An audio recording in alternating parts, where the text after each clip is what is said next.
দিন ছোট শিশুরাও মোবাইলে আসক্ত হয়ে পড়ছে, তাদেরকে এ থেকে রক্ষা করার উপায় কি? ছোট শিশুদের মোবাইল আসক্তির বিষয়টি নিয়ে অভিভাবকরা অনেক বেশি দুশ্চিন্তায় আছেন। কারণ এখন ২ বছরের শিশুকেও খাবার খাওয়াতে হলে মোবাইলে কার্টুন, গেমস বা কোনো ভিডিও ইত্যাদি চালু করে দিতে হয়। তারপর সেটা দেখতে দেখতে সে খাবার খায়। এই বিষয়টি আমাদের জন্য অনেক বেশি দুশ্চিন্তার কারণ মোবাইলের আসক্তির কারণে তাদের স্থূলতা বাড়ছে, তাদের চোখের ক্ষতি হচ্ছে, তাদের ব্রেইনের ক্ষতি হচ্ছে, তাদের স্বাভাবিক যে বিকাশ, সুস্থ যে বিকাশ সেটি ক্ষতিগ্রস্ত হচ্ছে।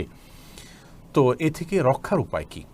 একেবারে এক কথা এবং খুব সহজভাবে যদি আমরা বলতে চাই, তাহলে আমরা বলব যে অভিভাবক তথা বাবা মায়ের উচিত সন্তানকে মোবাইল বা ট্যাব না দিয়ে সময় দেয়া।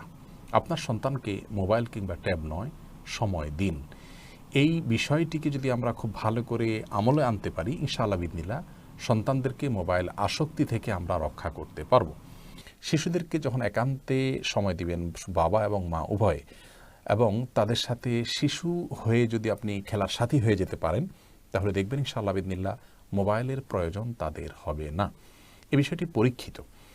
আমরা ব্যক্তিগতভাবে আমি আমার কথা বলতে পারি, বাসায় আমি দেখেছি যে শিশুদের যখন সময় দেওয়া হয়েছে, তাদের সাথে খেলার সাথী হয়ে গিয়ে তাদের খেলায় শামিল হওয়া গেছে, গেমস খেলা কিংবা ভিডিও দেখার চাইতে সেটা তার কাছে অনেক বেশি এনজয়ের বিষয় হয়ে যাচ্ছে, উপভোগের বিষয় হয়ে যাচ্ছে। এটি আমরা দেখছি পরিষ্কার একেবারে।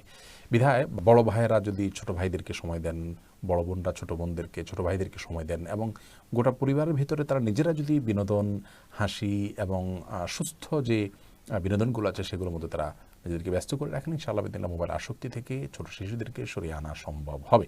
আর এছাড়া কিছু খেলনা আজকাল বের হয়েছে, যেমন অন্যরকম গ্রুপের এক ধরনের খেলনা আছে যেগুলোকে বিজ্ঞান বাক্স বলা হয়, অন্যরকম বিজ্ঞান বাক্স।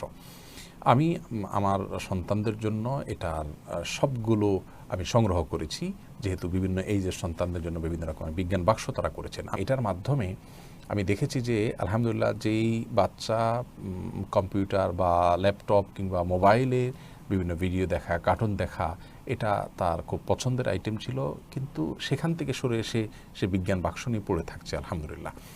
তো এরকম আইটেম বা এই জাতীয় খেলনা যেগুলো আছে, যে টয়েসগুলো, খেলনাগুলোর মধ্যে তার মেধার সুস্থ বিকাশ হচ্ছে, সৃষ্টিশীল চিন্তা আসছে এবং তার চিন্তার মধ্যে সুস্থ ধারা প্রবাহ হচ্ছে, এরকম খেলনাগুলো তাদেরকে আমরা তুলে দিতে পারি। সেটা এই অন্যরকম বিজ্ঞান বাক্স ছাড়া আরও কোনো কোম্পানির কোনো প্রোডাকশন থাকতে পারে, আমি জানি না।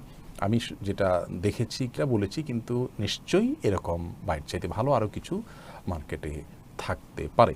তো এই বিষয়গুলো আমরা খেয়াল রাখতে পারি। এছাড়া ফিজিক্যাল এক্সারসাইজের গুরুত্ব অনেক বেশি, এবং সেটাকে খুব গুরুত্বের সাথে দেখা উচিত। তাদের জন্য সে ব্যবস্থা করা উচিত। ছোটো ছেলেদেরকে বাইসাইকেল কিনে দেয়া এবং সাইক্লিংয়ের জন্য তাদেরকে সময় দেওয়া, সেরকম উপযুক্ত জায়গা দেওয়া, এই বিষয়গুলোতে বাবা মা যখন তাদের সহায়তা করবেন, ইনশাআল্লাহ বিদিনিল্লাহ মোবাইলের এডিকশন থেকে তাদেরকে দূরে সরিয়ে আনা যাবে। অনেক মা বাবা আছে নিজে তার জায়গা থেকে তিনি নিজেও আসক্ত আছেন মোবাইলের প্রতি নানা কারণে বা টেলিভিশনের প্রতি, তো তিনি চাচ্ছেন সন্তান ফেরেশতা হয়ে যাক। এটা আসলে একরকম অসম্ভবই। আল্লাহ তাআলা আমাদেরকে বোঝার তৌফিক দান করুন।